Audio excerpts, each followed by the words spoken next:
I'm here with Congressman Chris Smith in the House Foreign Affairs Committee hearing room, where on Thursday you had a very dramatic moment sitting up here on this dais when the dissident Chen Guangcheng called in to the committee while he was still under the control of Chinese authorities. What was that moment like when you got that phone call? Well, Howard, it was an extraordinary moment. Here was a man who has spent 7 years, 51 months of those years in prison, being beaten senselessly, often to the point of being unconscious. He was tortured. And now he's sitting in a hospital room pleading for his freedom, asking that the United States and that the Secretary of State visit him and take him out of the country. How were you able to arrange this phone call, given the extraordinary circumstances where Hillary Clinton and the administration were trying to negotiate some kind of path for him to leave the country, and he calls you? Well, you know, I was glad he called, and he had said when he was in the embassy he wanted to talk to me. You followed his case for a long time. For a long time, from even before the time when he got arrested and incarcerated unjustly, for defending women against forced abortion, which is what the crime was that he was accused of. He's defending women against that kind of cruelty. How'd you get a message to him? Well, we got this. I got a message. He got a message to me first, saying he wanted to that talk. he wanted to talk. I called the embassy, and for whatever reason, they did not facilitate that request, which I was very disappointed in. But then Bob Fu, the pastor who is himself is a Tiananmen Square, he was incarcerated for his actions promoting democracy and human rights, a house church pastor. He runs China Aid.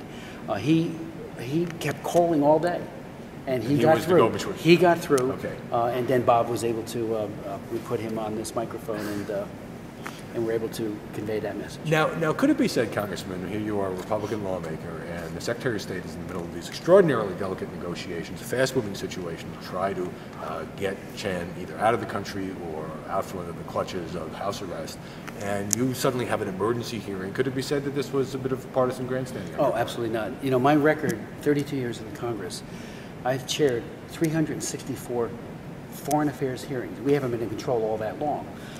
All focused. I've had 40 hearings on human rights abuses in China. I've been there many times. We had a hearing on Chen last November, an emergency hearing, when we were very fearful that he had been beaten so badly he might even be dead.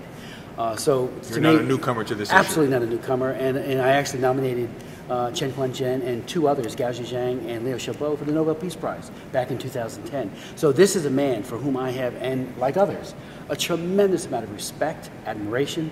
I'm actually in awe of these people. They put their lives on the line, and the same goes for his wife, Yuan.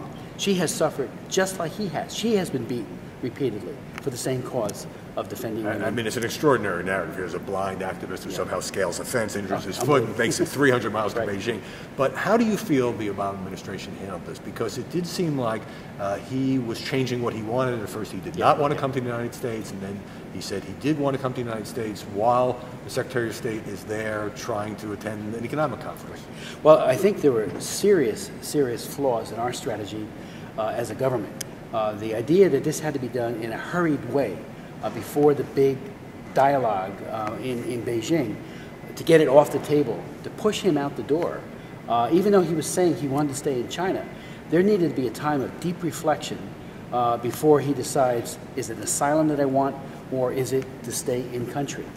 His overriding concern was for his family, and as all of us know, as the other dissidents know, as I know, there's no safe place for a dissident in the People's Republic of China today. So even though we might have paper assurances, and it wasn't even reduced to paper, frankly, it was an oral assurance, that he would be okay, how do you enforce it? What could Hillary Clinton have done differently? Well, they could have made it a very, very important, visible effort to get him protection. A bad deal was crafted. He was given over to the Chinese dictatorship, and bringing him to a hospital there's no distinction, there's a distinction without a difference, than bringing him to the police station, because the place was crawling with police.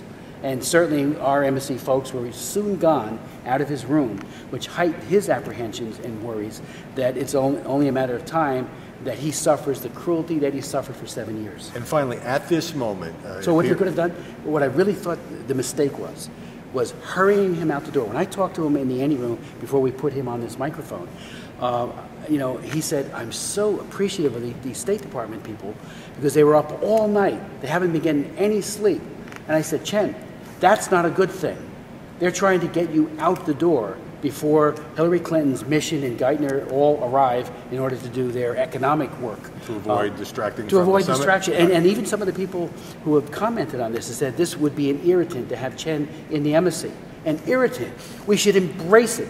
The way we did when the Siberian Seven and dissidents would make their way into. But let me move you to this last point. At embassies. this moment, it appears there are the contours of a face-saving compromise in which China has said perhaps it would allow Chen to come to the United States temporarily to study. If that were to happen, in your view, would this case then be over? Would this then work out well for everyone involved?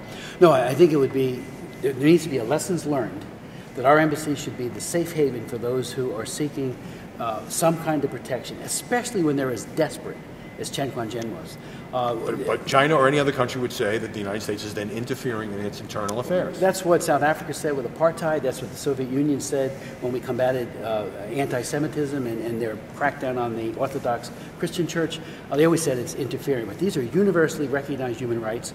They've signed on to the Universal Declaration. They've signed on to the International Covenant for Political and Civil Rights, which is filled with important provisions. So this is a matter of international law. They are violating it, they being the Chinese, with impunity.